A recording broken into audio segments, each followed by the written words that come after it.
Everybody. Welcome, everybody. Welcome to the 1203. A little bit of a hiccup there at the start, but we're back.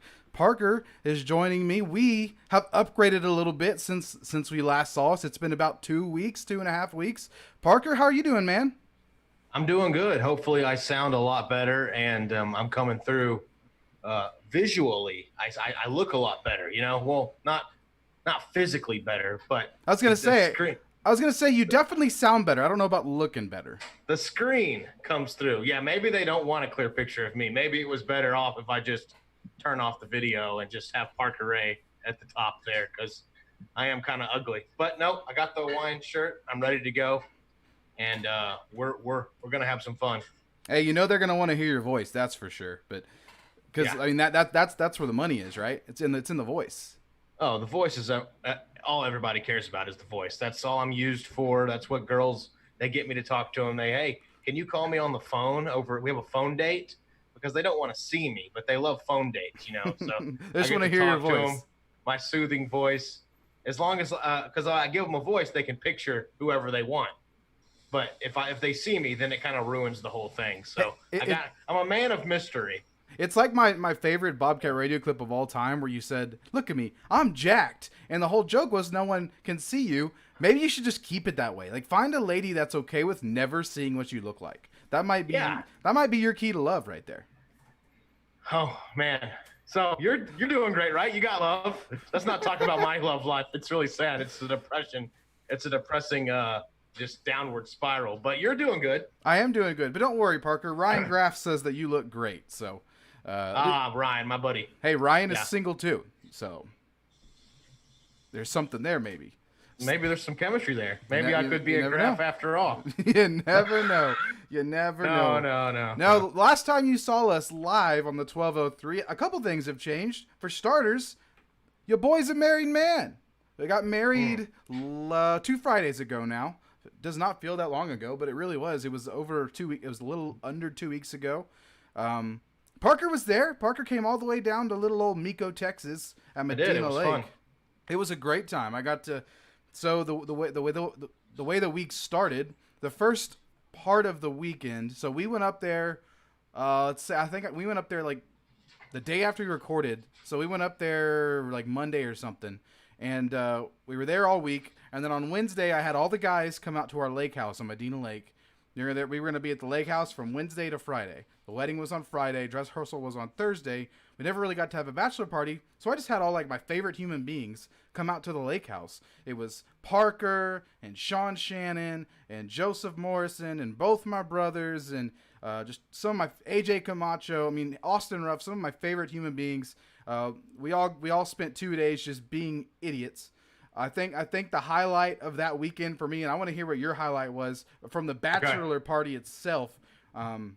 Was when we drove to the cliffs, trying to get to the cliffs on the other side of the lake in our Glasstron, which is it's supposed to fit like 8 people. And I think we had like 7 or 8 people, but we had like several big boys, so we were definitely over the weight limit. So we had were, some big ones. we were definitely over the weight limit, so we were like just barely scooting along, and we went all the way to the other side. And on the way back, and mind you, this has been like an hour and a half. Like this has been a long trip. So we boated all the way to the other side, realized that the cliffs were too shallow to dive, and that only like 3 of us even wanted to jump. So we we was like, well then why the heck did we come all the way over Yeah. here if only 3 of y'all wanted to jump? It was gonna be me. I think Joe was gonna jump. Ryan was gonna jump, and I think Austin was at least gonna swim. Yeah. And nobody else See, even wanted to get in the water. And it's true. We didn't. It was a lack of communication. But even if we got there, it was probably too shallow. Probably a good thing we didn't jump that day because I think it was a little hazardous, is what we were saying with the jumping. But I had other obligations. I couldn't do it. But you guys wanted to do it. I was fine watching you guys jump and injure yourself and maim yourself. I was perfectly fine with that. I was going to support you guys. But yeah, I it really was wanted to. I'm that not was a hurt. dangerous. I think it was a little shallow, is what we ended up saying it was. So to get the story straight, it was shallow. We couldn't jump. We wanted to jump. It was still a fun trip out there, though. Yeah, I mean, of course. So the whole point is when the lake is high enough, you can jump off these cliffs. We've been there a couple times growing up, so I was like, hey, let's bring all the guys. That'll be fun. Didn't work out. So then we had to make the boat drive all the way back to the lake house, which is on the other side of Medina Lake. and we're going like maybe 5 miles an hour on a boat that goes normally about 30. So we're like just trekking along, and we're just bored out of our minds because this is the second time we made this trip. Now we're going back. So we started singing like Pirates of the Caribbean sea shanties, like all of us. It was hilarious. That part was fun, and I was trying to represent the red team because we were driving a red boat. So anytime I saw a boat, anytime we saw a boat with a different color, you know me, I love my colors. I love red. I don't like blue. I didn't like white boats. White boats were just snarky, but the blue boats especially, they got on my nerves. But the red team did good. We dominated the sea that day. We did prevail. I'm glad the red team won that round. Yeah, and so man, we had a great time. And then of course on Friday, it was wedding day, and that was a very stressful day. We had a couple different things kind of go wrong from the way we wanted them to go, and then of course we had rain happening all morning. The wedding was that afternoon, so we had rain happening all morning. So we ended up having to move the ceremony, which is supposed to be outside with this great lake backdrop. We had to move it inside. Of course, then we get to wedding time and the sun's out. So you never know. You never know. Y'all, you guys planned for the best, and you didn't want to have to move it 3 times. You already moved it once. You didn't want to move it again. So I think you guys did what was right. Definitely. It turned out great. It really did. Yeah. Considering how stressed I was going up to like the whole. Once we got to the venue and it got to like 3:30, 4 o'clock, I really wasn't as bad. But that morning I was a nervous wreck, as I think most grooms would be, right? But yeah, it's your way. Yeah, obviously you handled it well. I was a mess, man. But Adam Smith commented, and congratulations, Reed. Thanks, man. Yeah, he's a good buddy of Texas. He's a Texas State guy. He's a really good KTSW guy. Appreciate that, Adam. Hope you're doing good. Ryan, talk about voices. He's got some voice. He's got that deep voice too. Oh, he really does. He has a great beard too. He's got a mysterious voice right there. Beard. Ryan said they were Black Flag sea shanties, which is they're from Black Flag, but like they're also just like famous like sea shanties. That Black Flag, which is a video game, used in their game. But yes, we did get the audio itself from Black Flag. But yeah, so we got married. Justin and I went to Port Aransas, had a great time. We stayed in Rockport Fulton in a little place, an Airbnb. Spent some time in Port Aransas. Spent some time in Corpus Christi. Killed a deer with our car. Again, it's the second time we've done that, but neither here nor there. So that was interesting. But we had a hell of a story to tell. We were driving home. We went up to the aquarium there in Corpus. And we're driving back. We're in between. I don't know if you know the area. For those of you that know the area, we were just outside of Aransas Pass, coming from Portland. And Jess was driving, and just this deer came out of freaking nowhere. Like neither of us saw it. It just came out of nowhere. This is on like Tuesday, so we still had like 3 days down at the coast. So we just destroy this deer, and her Jeep Renegade, and the body of the Jeep looked fine. Like it definitely needed like cosmetic work, but it didn't look near as bad as I expected it. But the engine was shifted a good like 4 inches. Like it was like way off. So the impact must have just pushed everything. It was leaking. So we are still waiting on kind of what's going to happen with the Jeep. Hopefully it doesn't get totaled, but we will see. We might be in the car business here pretty quick if things don't go well, but we'll see. Yeah. But that, it gave us a great story to tell. I mean, yeah. Go ahead. Yeah, the deers are crazy. I was just gonna say the deers are crazy, man. I remember the one time my dad was driving down I-10, just heading to Kerrville out that way, and of course the deer are everywhere there. But going to like 80, 85 miles per hour on I-10, and a deer just runs in front of the Ford Taurus, and the Taurus did not handle it as well as your Jeep probably did.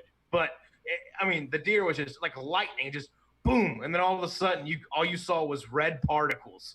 Like that's Yikes. how bad it was. I mean, we were going 85. We were going 85 at least down I-10. So that was scary. That was like a bullet. It was like a cannon went off. I mean, suicide those bomber deers, they do not care, man. They're suicide bombers. They're on a mission.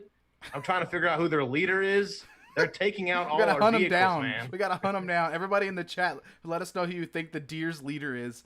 Trying to take out everybody. They're a menace, man. They have to be stopped, man. I'm trying to drive my car. That was wild. AJ said free meat. AJ, we did not pick up the meat. If you want it, It's probably somewhere, like I said, between Aransas Pass and Portland. Probably still good. It's only been a week, so I'm sure you can find it. AJ, thanks for coming by, man. AJ says free meat. By the way, you were just talking about Yeah, AJ. that's what I was just referencing. He's just that's funny. Okay, I didn't even see it, but yeah. AJ Camacho, of course, another one of my groomsmen, another one of my great friends. He was at the bachelor party. He sang sea shanties with us. That was that was a really, as special as the wedding was, and it was the best day of my life. I was so happy that entire 3 day span. Outside of like before the wedding when I was stressing out, the 2 days where I got to spend like a full 2 days with some of my favorite people in the world, and then Friday I got to marry the love of my life. I mean, I was on cloud nine for like that entire week. Other than that brief moment of like stressing out before the wedding, that was like literally the best days of my life. So yeah, it was just really appreciated being able to be around all my best friends and all my favorite human beings and some of the coolest dudes I've ever met. Yeah, that was really cool. So Oh, don't get soft on me now, Reed. I know.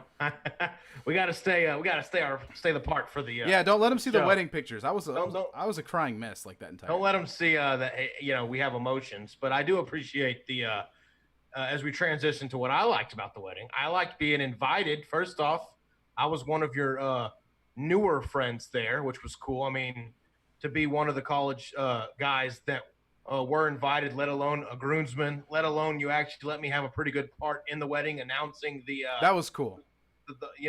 I got to announce all the guys come out and the girls too. But that was fun at the reception. But yeah, I was just happy to be there, man. I mean, I'm anytime someone asks you to be a part of their wedding, their day, I was just happy, and it was a little bit fancy. It was a fancy production for me. I'm not used to all the fanciness. This is me dressing up right here, a Hawaiian shirt. So I had to get gussied up. I'm usually a Hawaiian shirt, cargo shorts, and Crocs. So it was a real event for me. I was just in awe of the fanciness and the way it was done. Inside, outside, didn't matter for me. To me, it was just the whole thing was well done. The crew was great. The open bar was fun. The food was good. I mean, the barbecue was great. Your parents treated me very well after the wedding. Even the day after, we had breakfast, bacon, donuts. I think your mom made me a nice little drink that morning. So just your whole family was just awesome to finally meet them and be a part of it.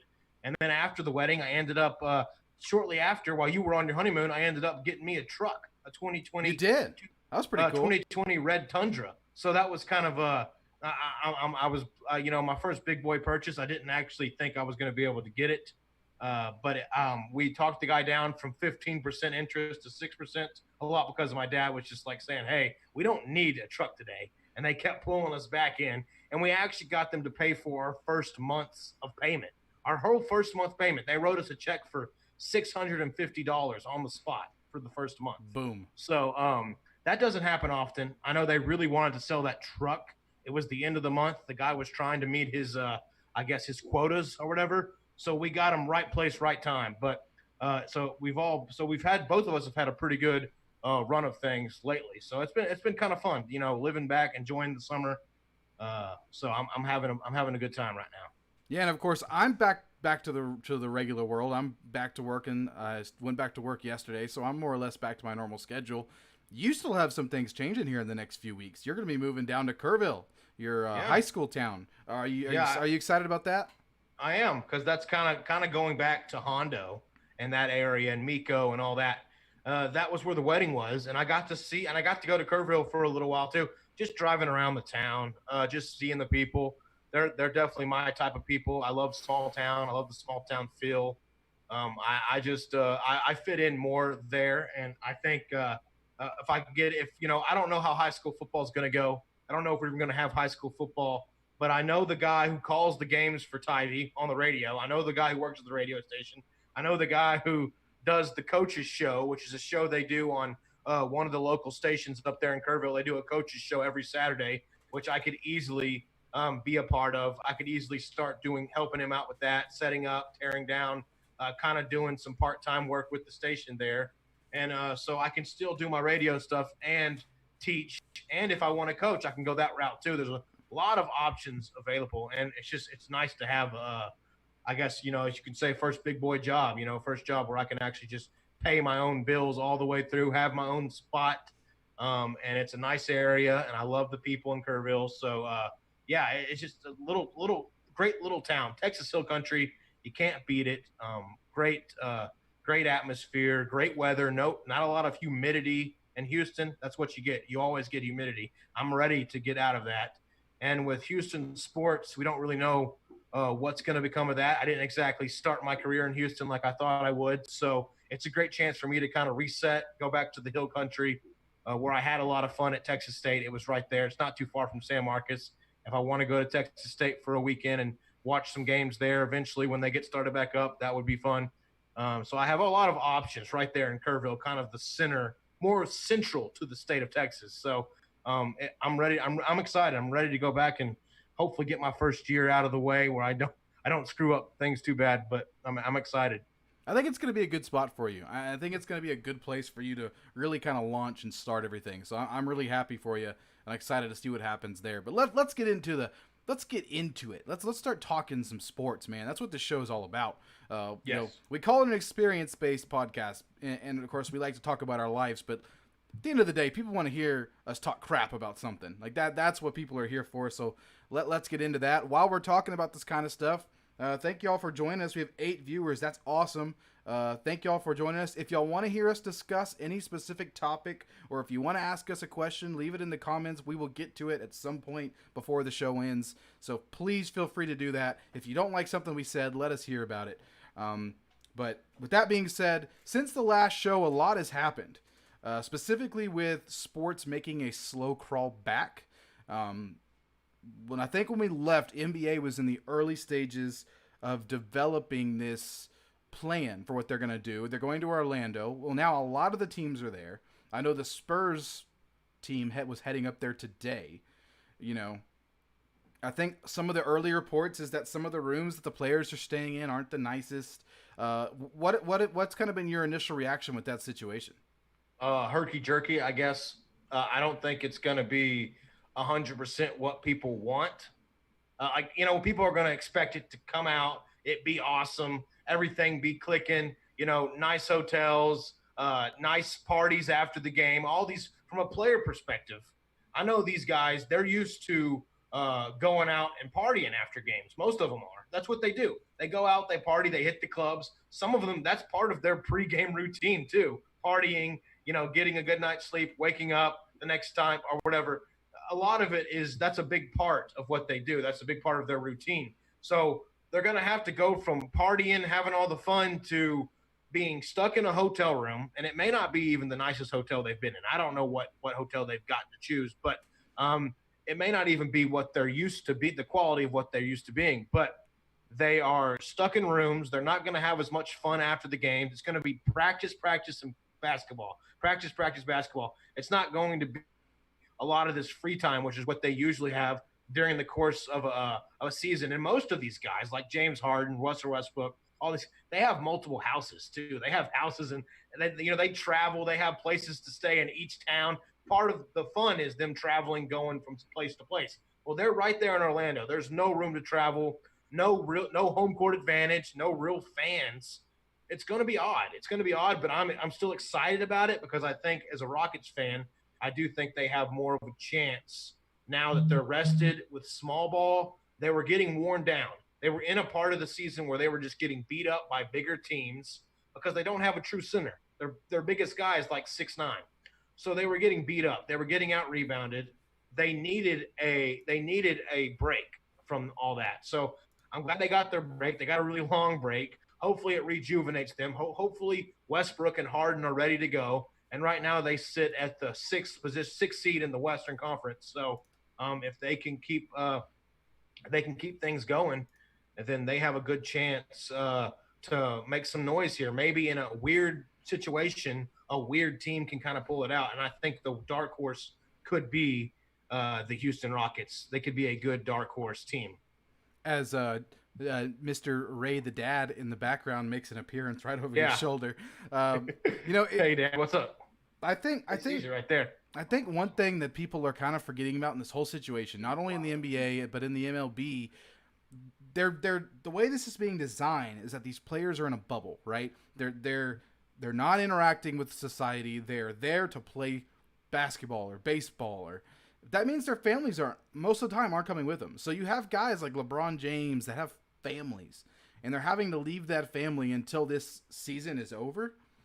That is a bigger deal than I think people are really recognizing. You know, they're normally in a season they develop this routine of how they live and how they play. Like you said, a lot of them like they like to play the game and then go. The younger guys like to go have a good time afterwards.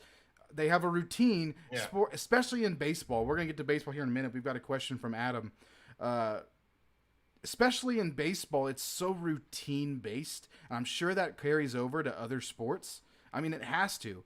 And when that routine is thrown off, everything changes. And the way you approach games change, and the way you approach.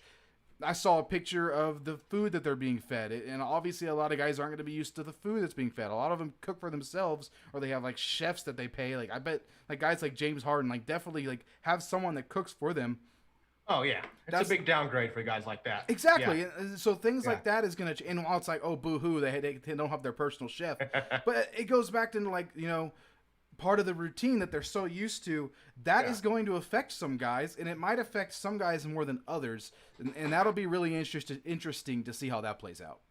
Yeah, I do feel sorry for the people who have the players who have families who are used to seeing their kids and stuff like that. I don't feel sorry for guys like James Harden who are going to miss out on partying and going to strip clubs. I'm just not. No, I'm just 100% with you. But just not a big fan of him doing that anyway, because a lot of people could point to that's the reason he doesn't play well during certain games, is because he does spend too much time out partying and doing things like. So maybe he's better. Maybe this actually helps players like James Harden. It may hurt some of the older players who are used to that routine, but maybe James Harden, who knows? Maybe this is the edge he needs and the focus he needs to.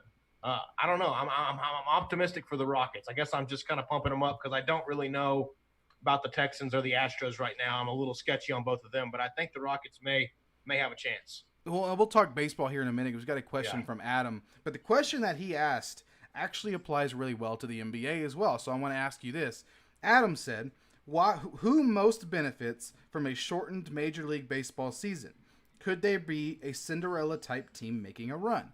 Now, what he's referencing is Major League Baseball is doing a 60-game season as opposed to a 162-game season. So let's say that the LA Dodgers, who win 110 games every year, have 2 bad weeks. They might miss the playoffs. That is a legit possibility in this scenario. When you look at the NBA, they're doing 22 teams, which isn't the entire league. Everyone that has a chance of making the playoffs. And you can run through the details on how many games they're playing, but it's basically like a race for playoff positioning, and then you get to the playoffs. Yeah. Let's ask that same question for Adam. Could there be a Cinderella team kind of coming out of nowhere in these playoffs?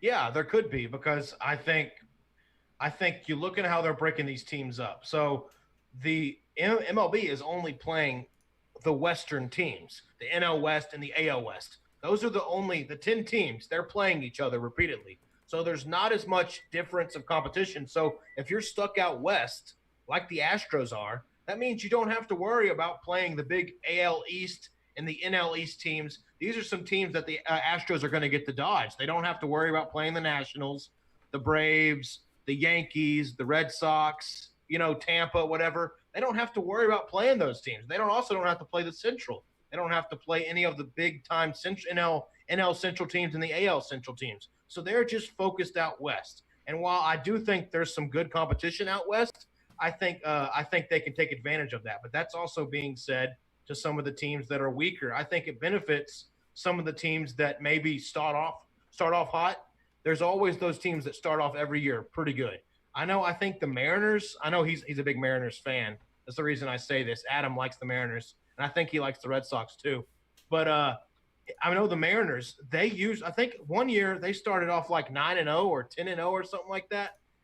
They were winning like every game. If you get a team like that starts off 10-0 or 9-0 or whatever, you have a huge chance. I mean, that's a sixth of the season. That's 1/6 of the season right there is already over. If you have a hot week or you have a stretch where you're just knocking the cover off the ball, like a team a team that has a good offense, like maybe the Colorado Rockies who play in Colorado, they benefit from playing there. Maybe if their bats get hot for a 1 to 2 week stretch of the season, maybe they can surprise some teams. So you're going to get a lot of those teams that get hot at the right time. And also, I'm looking at like lack of days off because the Astros schedule, they go into so once they hit August 14th, they play the Mariners 3 games, the Rockies 4 games, the Padres 3 games, the Angels 4 games, and the A's 3 games. So they go July 14th, 15th, August 14th, 15th, 16th, 17th, 18th, 19th, 20, 21, 22, 23, 24, 25, 26, 27, 28, 29, 30. They go from August 14th to August 30th without any days off. They just have to play. There's no days off in that time frame. That's a pretty big stretch without days off, and you're probably going to get every team's probably going to have stretches like that. So that might be the make or break stretch right there in the middle of August for the Houston Astros and teams across the board. But here's the thing about that, and this is why I'm super interested about what baseball's doing, right?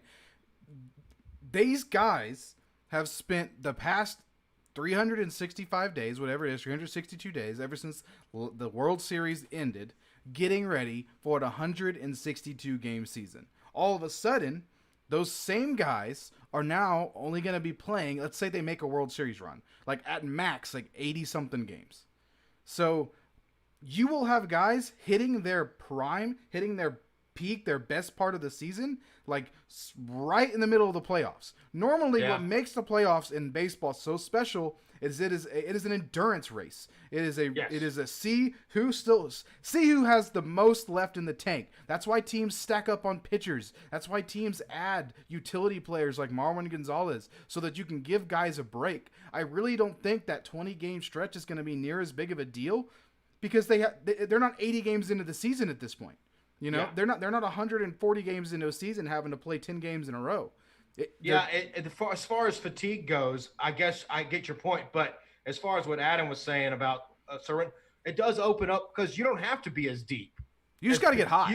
You don't have to be as deep. You can get hot at the right time. A team can get hot during that stretch of time where like their pitching is clicking. They may not have great pitchers, but they're doing all right. They're hanging in there, and their bats are getting hot. If a team's offense can get hot during this stretch of time, like we've seen the Astros do it, we've seen certain teams do it where they just can't miss. Won like 27 in a row a few years ago. Yeah, they right there. You have a streak like that, and then it's pretty much. I mean, that's it. That's all she wrote. That team's gonna be you're in the playoffs. The favorite. I mean, that's a playoff team. That's the favorites, and it's just that part's going to be fun because you're going to see a lot of surprise teams. And Dusty Baker, we know he's famous for overworking his pitchers. I guess that's what I see on Twitter now is that he's always working his pitchers so hard. He makes it to where they throw like 100 pitches or whatever, or he doesn't substitute his pitchers out. People were saying that Justin Verlander's arm was going to fall off. Well, now you only got 60 games, which means Justin Verlander doesn't have as many starts, which means if Dusty Baker does want to work Verlander a little bit harder, and we're getting McCullers back, and we're getting Greinke.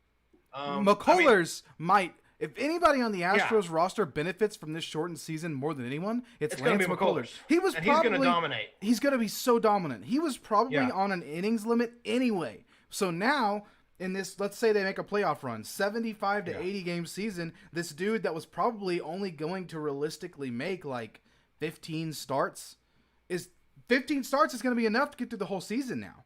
And he can be at his peak. Plus, he's had, 3 months since the season was delayed to keep building that arm strength? That's a guy that you just brought up, Lance McCullers. He might win Cy Young, dude. Like, this dude might put up some crazy numbers.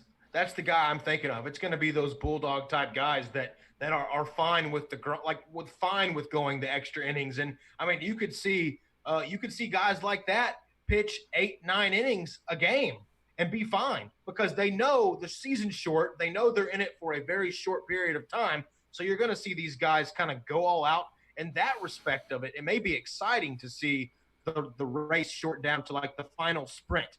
We're already in the final sprint of the season right here. As soon as it starts, boom, we're hitting the final sprint. So that's going to be a lot of fun to watch. So to answer your question, Adam, who most benefits from a shortened season? I think guys like Lance McCullers, guys that are having kind of an injury history, and they're going to be limited in some fashion anyway. Now they get to be at their best for the entirety of the season without really, of course, barring some kind of injury. Now, for example, for Lance McCullers, he's coming back from Tommy John. So that's something to keep an eye on. He was on an innings limit before his injury, and then now he's going to be he was probably going to be on an innings limit this season, even though he's healthy now. But guys like that could really benefit. Teams that have guys like that, guys that, or even teams that have spotty players. I think of an example. I think Mitch Haniger, Seattle Mariners outfielder, tends to be a spotty hitter. If he can get hot for 20 of those 60 games, and he's all of a sudden driving in runs, and the Mariners are winning games because this guy that tends to be George Springer tends to be the same way. He gets hot, he gets cold. A lot of baseball players are that way.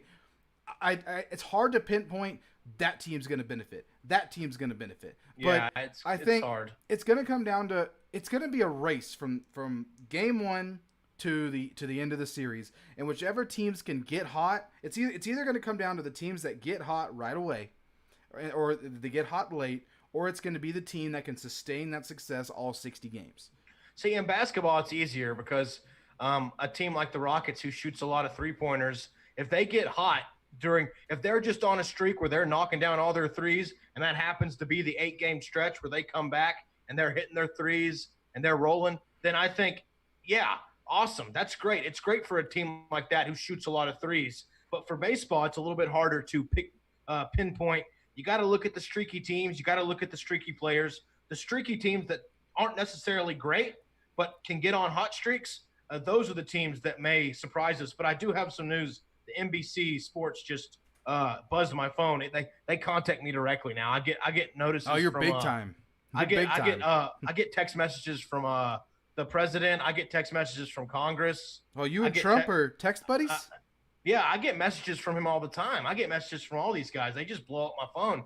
I don't know who it is. They always want me to donate money. Wait, do you have Trump? I don't have money. Do you have Trump's Twitter on Bell notifications? No, it's not his Twitter. It's his phone. His phone. It blows up my phone, Reed. I have a lot of players like that. On Facebook, players just post things, and I see them, and I comment, and sometimes they like it. And they just text stuff. They just text. Yeah, they DM me, hey, you've won a prize, $1,000. Famous people do that all the time. And hot girls always friend me on Facebook, too. Every so often, they send me a DM. Can you accept my friend request, please? And then they always ask for money after that. They ask for my social security. It's a little weird. Yeah, but that's just girls being girls, man. But so I got this update from NBC Sports. That was a long. Oh, back to the update. Yeah, Alex Bregman sits out due to COVID-19 test delay. I'm sure it's nothing. It's just a test delay. But those are concerns too with the testing and the availability. I know these players are going to be on top of it. The leagues have money. It's not a problem. But I was just thinking of like other sports, like football, with a lot of players. That's a lot of tests you have to go through every week. I think it is going to be a problem, especially for the MLB, because they've already had an issue, dude. So like the whole idea is that they get tested every other day. So they get tested on Monday, and then when they come in Tuesday, they have the results. So it's like, hey, Colin McHugh, you're positive, so you're good to go. Mookie Betts, you came in negative, so you got to go for 2 weeks. But the issue, like with Alex Bregman, right? Today is what, Wednesday? He probably got tested yesterday. Results were supposed to be in today. Didn't come in. It's late, right? It's late. Results didn't come in, and that's probably going to happen again. Yeah, that's my point. So now Bregman can't go to practice because there's a chance that he might have contracted COVID-19. And could be spreading it if he goes to practice. He doesn't know for sure. That is probably his decision there, but I can understand him deciding to sit that out. What if this happens? This isn't that big of a deal right now when you're in preseason getting warmed up. What if it happens Game 4 of the World Series, Astros, Nationals? Oh no, Juan Soto's test is late. Do we play him in Game 5? Yeah, it'll be all they talk about. It'll be the storyline. It'll be the storyline that encompasses the whole world. Instead of enjoying the World Series, it'll be, oh, well, he missed Game 4 because of COVID testing. Now, we don't even know. I mean, there's going to be so much that goes on with that. And football, too. Football, you just play one game per week. So you miss out on a practice or two practices in football, and you're not ready for the game, I mean, Super it's Bowl. make or It's Super Bowl. it's Patrick Mahomes, $500 million guy. yeah, can't Test play. test is late. Yeah. Do you play him or not? I mean, and then Yeah, and what do then you do and then then? you have Yeah. and then you have the dilemma. You'll have this come up obviously because sports people are idiots. You'll have people say, "Oh, he doesn't have any heart. He didn't want to play," and it's like, you know, where it's such a fine line at that point because if he decides to play without having it, all of a sudden he's irresponsible. Especially if he ends up being positive, right? But if he decides not to play, comes back negative, and the Chiefs lose, he looks awful. It looks awful either way. There's always going to be one diehard crowd. It's like, oh, he should play, tough it out, and there's going to be one crowd that says, oh no, wait until the results come out. I'm not saying which crowd is right, which crowd is wrong. Either way, he's going to get ridiculed from somebody, and it's just going to create this drama. So that's why I'm not surprised when I see schools like the Ivy League, who the kind of the big first domino to fall. The Ivy League, of course, has teams like Harvard, Cornell, all those brainiac teams that schools that we could never get into, Reed. But you know those big fancy smart boy schools, Dartmouth, Who needs them? Princeton, Harvard, Columbia, Brown, Penn, all schools like that. They've shut down their football season already. They're not having any sports for the rest of 2020. They've shut it down. They're the first league to do this, and it makes sense that the Ivy League was going to be the first team to do it because they're always kind of thinking about they're more academics anyway, so they're not too worried about their football programs. But imagine if the SEC came out with an announcement, our Big 12, our conference like that said, "Oh no, we're not playing anymore." Well, then that's over. Football season's done. You don't have the SEC or Big 12, you might as well not play. And if one of those conferences cancels, everyone's canceled. Yeah, exactly. If the SEC comes out tomorrow and says we're not playing football, nobody's playing over. football. It's over. You have to follow their lead. In the college level, nobody's playing football except for like the Sun Belt might try to pull it off because they were like, "Oh, we're the only football team. We can get some notoriety." And then people will watch a Texas State game for 5 minutes and turn it off. But then turn it off. Yeah, the SEC is the big boys. The SEC, they would set the tone if that would happen because I mean. Football, we know what the SEC. We have SEC teams we like. You're an A&M guy. I like Arkansas. Rip. You have a better. Your team's definitely doing better than mine. But yeah, they were. Tradition of SEC schools and just kind of football is almost like a religion in that part of the country, in the part of the country where the SEC is. So if they shut down college football, it's serious. It's just not going to happen this year. So we'll see. We'll see how it goes. And I wonder if that would have any impact on the NFL. Because I know for a fact that if the NFL decided not to play, no one's playing. Like college isn't playing, high school isn't playing. But I don't think high school as a guy in the kind of the school realm of public, it's hard for me to imagine high schools doing anything with all this blended.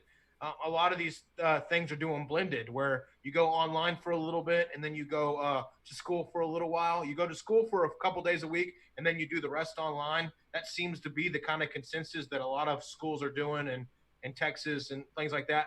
I don't know about Kerrville yet. They haven't really made an announcement, but I think they're giving high schoolers the option to go online. So if that's the case and you're giving kids the option to take online classes, then it makes me think you're probably not going to force them to have football, and then you won't be able to make them go to football games and practices and things like that. How do you do that when you're not even making kids come to school? So for me, it doesn't make a whole lot of sense for us to see high school football this year. As sad as that makes me, I'm not saying everywhere. I'm saying in some of the more places like Houston area, Dallas, the big population areas, maybe the rural areas, they still figure out a way to do it. But for me, it's hard for me to believe we can get these high school football. I want it to happen. I really do. But I just don't see the way things are going that we have high school sports this year.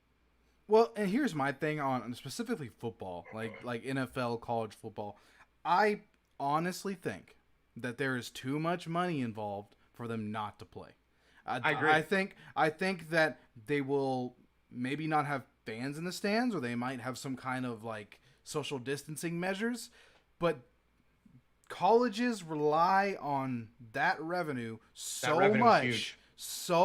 much, dude, that I don't think they can afford not to play. And that thing then goes with and the NFL might be able to stomach it a little bit more, but because I mean they're probably like MLB and NBA where it's like we can survive it, but a lot of teams, whether they play or not, they're going to go in the red either way because there's so much money going to be lost.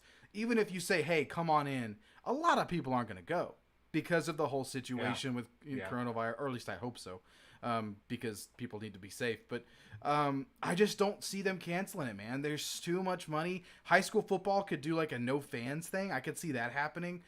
But, you know, and of course you have to like test before. Maybe they have to like, so for high school football, you play on Fridays. Maybe every school district that decides they want to play, right? We're going to have no fans in the stands, and then it's going to be, if you want to play football, you have to be willing to pay to get your kids tested before every game. So say like Wednesday, everybody on the team has to get tested.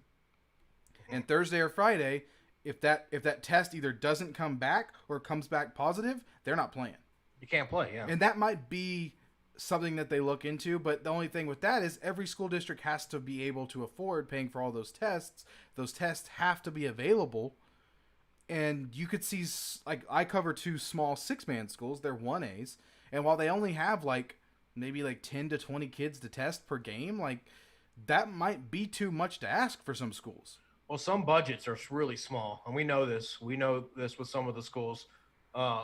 Some schools, they just can't afford it. Yeah, like you said, their budgets are too small. They can barely afford to pay teachers at most schools. So let alone they're going to have money for tests and things like that. And the stipend you have to pay coaches in order to make them risk their health. You have to give the coaches a stipend in order to drive to games and coach games and things like that. You have to pay them a little extra too in order for their time, and the bus drivers and things like that. So it's I don't know. It's gonna be interesting to see how they do it without the fans.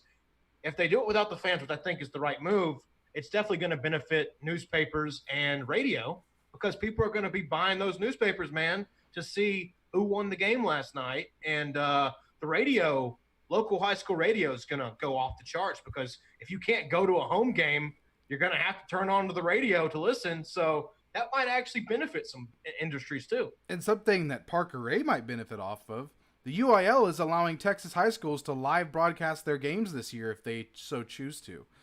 And I think a 5A, 6A school like Kerrville, Tivy, they might need somebody. Westlake, Copper's Cove, like one of those kind of schools will find a way to broadcast because their fan base is so big. Even if you do some, I don't know the legality in charging for like, let's say like a stream key or something like that. Yeah, I don't know how they would get away with that. But I mean, even if you just charge the same you would for like a ticket to a game, you could charge like $2 and you could get the stream key to watch the game. And there's another way to make revenue. I don't know the legality in that. I don't know if the UIL would allow that, but they are allowing them to live stream. That's a way to still keep some kind of ticket sales coming in. That'd be an interesting thing to explore. Adam Smith is still on the chat, and he said, "I never had a problem social distancing at a Mariners game." That's all I'm saying. Gotta love Adam. I love their stadium is gorgeous, though. Yeah, I love. It's a great place. It's a great place. I would love to go to Seattle and see a game there, but he's not wrong. I mean, not wrong. Especially if you're like a Tampa Bay Rays fan, that's a really good team that can't sell tickets. So that amazes me. Let's just play every game in that dog crap of a stadium in Tampa. Well, nobody will go. Did you hear about Minute Maid 2 in Arlington, Oklahoma? How they have a map of Texas, but they didn't have Houston, Texas on the map. They literally have a wooden Texas, and they have locations. They have Alvin, Austin, Beaumont, but they don't have Houston. They have all the cities in Texas, but they don't have the largest city in the state of Texas in Houston. So don't say this rivalry is one-sided. I know Brendan Snow likes to pretend it is. He said they ran out of nails. No, they purposely left off Houston. We all know it's true. They have a map of Texas, and they didn't have Houston on the map. It's hilarious. Yeah. Hey, I will say, I think they're just mad because they literally tried to build their stadium like identical to ours, and it still just looks like a giant barn. Like it looks like a giant like grill or something. It looks like a crushed beer can. It looks awful. I think it looks much better inside than it does from the out. But from the outside, it just looks like a giant expensive barn. Like, Yeah, I'm I'll just give it being the honest. I give it the benefit of the doubt. I know anything's better than what they had the heat box before. I mean, The I thought it looked microwave kind they of used to cool, play but in. yeah, the microwave, man. They get that indoor. You have to in Texas, man. You have to have that indoor, man. You can't have the fans suffer like that. All right, let's get a little political. I'm not the political one, but you are. So apparently, Yeah. DeSean Jackson's a Nazi. Yes. No. I'm not going to say Nazi because that's some people like to throw that word around. It's a joke, people. I know, but you have to clarify now because a lot of people want to cancel and suspend and punish, and I wouldn't be consistent in my logic if I said that because earlier, not that even the two should be talked about the same, but earlier with Drew Brees and the flag, how he got so much grief Right. for wanting to stand for the flag. And I said, guys make mistakes. He was insensitive, bad timing. I agree with him, but bad timing, Drew. Apologize. And so he apologized, whatever. And now it seems like everything has kind of died down of that. He's not going to get suspended, whatever. Not saying the two are the same, but I supported that move of him not getting punished for that. I'm glad he's still able to play and things like that. DeSean Jackson, however, that was a grotesque tweet. I mean, what he tweeted out about Hitler. I mean, anytime you quote Hitler or you say you're quoting because it wasn't. See, people are debating whether it's actually even a Hitler quote. But the point is, it was a quote attributed to Hitler. Therefore, it's still just as bad. It was talking very bad about Jews. I don't want to say all that what it said because it was bad. But it was praising black people at the same time. So I get what point he was trying to make about black people stepping up and rising up and, whatever. But the Jewish part, the part about bashing the Jews and the fact that he quoted Hitler, anytime you have Hitler in anything you post, people have the right to bash you and go at you. And for a while, the media wasn't even talking about it. But today I pulled back because today I actually saw Skip Bayless talked about it this morning. And he was very critical of DeSean Jackson. He said, DeSean Jackson's a smart guy. He went to a good college, has a good education. He's a very articulate, smart guy. Sometimes on the football field, he may make mistakes. But as far as his brain power, the dude's smart. The dude knows what he did. He knows that it was wrong to do that. I mean, however you want to slice it, the fact that you're quoting Hitler or attributing a quote to Hitler and posting it, you can't get away with that. There should have been a complete outrage all over everything. But Skip did talk about it, and he's pretty mainstream. So I'm not going to say there wasn't any outrage because it is kind of making its rounds now. It took a while for that. I still feel like a lot more people overreacted to the Drew Brees taking a knee or standing for the flag than they did for the DeSean Jackson quoting Hitler. But, I'm not going to pick and choose fights here. I have a political podcast. If you guys want to go to oldmainentertainment.com, go to Power Move Parker. Me and Dad talked about it yesterday. When the mainstream media was silent on it, me and Dad did a podcast on it yesterday, and we kind of went pretty hard on DeSean Jackson on that one and kind of said, hey, you just can't do that. If it's Hitler, you got to stay away from Hitler, man. You can't use him in a positive light and say what he said was good. I mean, any Hitler quote, you just got to stay away from. So I thought it was common sense. I thought people knew that, but apparently he fits the. He was able to talk about it, and he kind of slid away with it. We'll see if he gets suspended or not. At this point, I don't care anymore. I'm just glad people are talking about it, and people are getting to know what he did, and people are coming to the consensus that he was wrong. Maybe he had good methods behind what he was trying to do, but at the end of the day, he was wrong in who he choose to kind of side with and to kind of talk about. So that's all I'm going to say. And I think you hit the nail on the head. I mean, and if you want to look up the quote, like I said, we're not going to pull it up just because it's a Hitler thing, just out of respect. But the quote itself isn't like blatantly like offensive. I read it and I didn't initially like immediately go, okay, that's what he's trying to say. Like it didn't just click. Because your brain, I was like, oh, this is Hitler. You know what I'm saying? Yeah. So, like, regardless of what the message says, you're not going to receive it the same way because the first word you read is Hitler. So, whatever message he was trying to get across, like you said, it might have been well intentioned, and I don't want to just repeat what you said, but you can't use the most evil man in history and as like a quote for like inspiration or trying to make your point and not expect any kind of flack.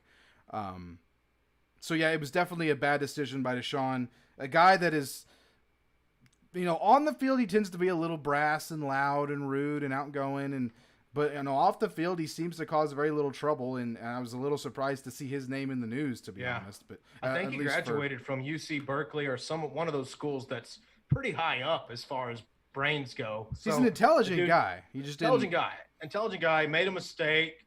I don't want to drag him through the coals because I know I can't defend my type. I can't sit here and defend my type of guys or guys that I agree with. I know what he was trying to do. I get what he was trying to say. I know what part of the quote he was trying to talk about. There was a part in the quote that was talking about some of the struggles of Black Americans and things like that, and I get that 100%. If he would have just put that and marked out everything else, maybe it wouldn't have been as bad. But he had the whole thing shown with Hitler's name on it, and you have to throw it away at that point, man. Hitler's tarnished. You can't use Hitler. All right, let's wrap the show up on possibly the biggest news of the week. Patrick Mahomes, we mentioned it earlier, signed an absolutely massive contract with the Kansas City Chiefs. 10 years, 503 big ones, Parker. $503 million deal. He's getting paid like $1.60 a second. It's something like $96 like an hour or a minute or something dumb like that. What was your initial reaction to that just massive contract? What are we going to have to pay to Deshaun Watson? Dude, I was on the same road. What are we paying? What are we paying Dak? Because he's next, right? I mean, he's the guy. He's the guy that's going to have to get something. He said he wanted a smaller deal, but I think he saw that deal and he tweeted out like that cute baby of the baby that's kind of just smiling at the camera. He tweeted a picture of that as soon as this went viral. He quoted the tweet of how much money it was, and then he retweeted it with a cute little picture of a little baby smiling kind of mischievously. So I think he's going to want a big deal. I think he's going to want. Someone joked about, all right, Texans, now you got to wrap up DeSean for 20 years. You got to one up the Chiefs, but I don't know, man. I think 10-year deal. It's definitely the longest deal I've seen. Personally, does he deserve it? Yeah, heck yeah, he deserves it. The only negatives I've seen of this whole thing was when they talked about the defense of the Chiefs. The Chiefs' defense isn't exactly great. They were pretty good. They have some good players like Honey Badger. I love Honey Badger. I love some of the guys on that team.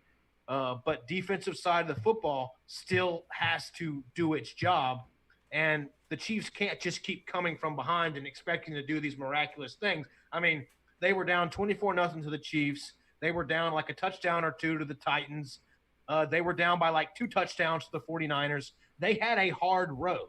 And so if you pay Patrick Mahomes this much money and they don't fix the defense, and then say 10 years down the line, he doesn't win you another Super Bowl, he was just a one-hit wonder, and it was just one Super Bowl, well, then you're going to look back and say, wow, that was a big waste of time and effort. But this is why I still think – but I don't think that. I think they are going to win. I think they're my favorite to win the AFC. I think it was a good move. I love offense, and I think he can do it. I think he can really do it. But if he doesn't, and they look back on the defense, that's what they're going to complain about. They're going to complain about lack of defense, and maybe they should have focused a little bit more on that instead of just getting that one quarterback. But I think quarterbacks in the NFL definitely can fix a lot of problems, especially a guy that good. I've seen Watson fix a lot of problems. I know darn sure Mahomes can fix a lot of problems. And you have Andy Reid, who's an offensive genius of a coach. So if anything, it's going to be fun football to watch for the next 10 years.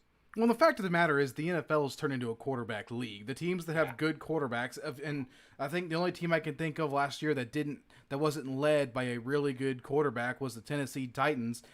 And I like Ryan Tannehill, but he's not on that level. And they were able to make a pretty solid run. But if you look at the way this league is, the last time I can remember a team winning a Super Bowl that didn't have an absolute just top of the game, like one of the best quarterbacks in the league, well, it would probably be either the Eagles a couple years ago and the Broncos. The Broncos won because of Von Miller and that defense. There's no Thank you, arguing yes. that. The Yes, thank Eagles you. won because they had some great play calling, and Nick Foles really stepped up to the plate, but he wasn't playing at an elite level. But if you look at it, the majority of Super Bowls, and the Chiefs know this, this has already worked for them. Patrick Mahomes leads them to a Super Bowl. Tom Brady is the greatest of all time, and that reflects in the fact that his teams have won because he's an elite quarterback. Elite quarterbacks win games in this league. And Tampa Bay is already going to be in the mix. They're already year. going to be a much better team because quarterback play has improved significantly. That's what this league is defined by. You have the rarities like the Denver Broncos, like of course I was going to say the Seahawks, but they got Russell Wilson. But like they had that really good secondary a few years ago. At the time, it was the Legion of Boom. It was the defense and Legion of Boom. But now people are seeing, dang, this Russell Wilson guy is actually really good. Yeah, I'd put Russell Wilson top 3 quarterbacks in the league, and that's just me. I don't think many people will argue that. But what I'm trying to get at is Patrick Mahomes is 24 years old. Most quarterbacks, especially the great ones, are in their prime until they're in their like mid to late 30s. When this deal ends, Mahomes will be 34. That is plenty young for an NFL quarterback. That's like where you're starting to maybe wane a little bit. And he can probably get another 2-3 year deal after that. Absolutely. And he's and right now he has the ability to make damage with his legs, but they're paying him for his golden arm. I mean that's what separates him from. He doesn't really ever seem to get kind of rattled, and he just can make every throw on the field. I've never seen anything like it, man. I've never seen anything like it. I don't know. I was just watching the game, always going back to that Texans game, that game. But yeah, just sitting there and just disbelief in my living room, just like, is there a throw this guy can't make? There isn't. I mean, and that's anywhere on the field, rolling right, can flick it 80 yards down the field to the far corner of the. I mean, there's just nothing you can do. Even if you get pressure on him, he can scramble around and flick it still. So he's Brett Favre without the interceptions. That's what he is. Yeah, and that's dangerous. That's a dangerous combination. That's a dangerous combo. And to kind of play devil's advocate a little bit with you, you mentioned how they can't fix the defense. It's a $500 million deal, which is a ton of money. But it is over a 10-year span, which means they're only paying him like 30 to 50 range, and of course that's different for every year. So it could be a middle-loaded contract, it could be a back-loaded contract. I don't know the details, but this team is good right now. So I would assume that this contract is either middle to back-loaded, which means they'd be paying the bulk of it later on. So that would still, maybe they're paying him like 25 million this year over the next like 2 to 3 years, and then they're paying the bulk of it later. That way they can maximize the prime, but then still long-term keep the best quarterback in the league for the foreseeable future. So that could be what's happening, and that could be kind of the answer to how they're going to build that defense. $25 million is still a lot to play a quarterback in a year, but when he's already led you to a Super Bowl, he's already won an MVP, he's 24 years old, nothing seems to rattle him, he's already been through the waters, and he's come out of them. So like, Ryan says it's very backloaded, and Ryan would probably know that. So that plays to what I'm saying. If that is a backloaded contract, let's say the first 5 years are the light load part, you can still maximize on that. You can still maximize on that defense with the money that you have backloaded. And then in the back end of his career, when he's in his 30s, that's when you pay him the big bucks, because maybe the team isn't where it was. And if you play it really well, if you're really smart, maybe you do some really good drafting in the back 3 years of the draft when it's really heavy, right? So that's when you stack up your draft picks, so that in those 3 to 4 years you've got really good players on rookie deals. I think that's another way you could do it. So I think it was an easy decision for the Kansas City Chiefs to make. Yeah. I mean, I think they do it 10 times over. If they only won 2 more Super Bowls in the past 10 years, I would still say that was a good deal on their part. Good for the Texas boy. Good for the Good for the Chiefs. I mean, there's nothing to dislike about Patrick Mahomes. So good for Kermit the Frog. He did it. Yeah, He finally made it. Good for Kermit the Frog. Made it big time. Hey, My grandma said, "Congratulations, Reed, on the recent marriage." Faye Thank Ray. you. I Shout out. appreciate that. She loves her. She loves her stuff. She always watches. So yeah. But I agree with you, Reed. And mentally, you got to think during COVID and all these things. You got to be thinking, if you're a front office guy for the Chiefs, how blessed we are that we're the team with Patrick Mahomes. We want to hold on to this guy as long as possible because you don't know what you have. You don't know if the next day coronavirus could shut down everything and we may not have football again for a while. So, I mean, you don't know. I don't know that's the case, but I'm saying you have to be thankful for the little things you have. And I think Patrick Mahomes not being a little thing, but every little bit counts. And so I think it just kind of hits the back of your head like, wow, really am thankful that we are the team that got Patrick Mahomes and he led us to a Super Bowl. Here's your big payday, boy. You did what you had to do. I mean, you led us to the promised land. So if any more bonus Super Bowls you get after this, it's just icing on the cake. You know what I'm thankful for, Parker? What? I'm thankful for this show. It's a good show. I like it. It's a great show. The 1203. Thank you for tuning in to another episode of the 1203 Experience.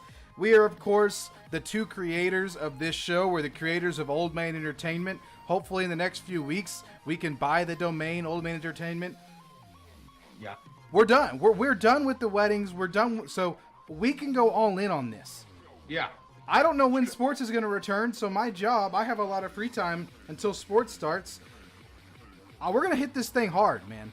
The blog is going to start coming up. We're going to start dishing out all new kinds of content. Stay tuned, people. We're just getting started. See you later.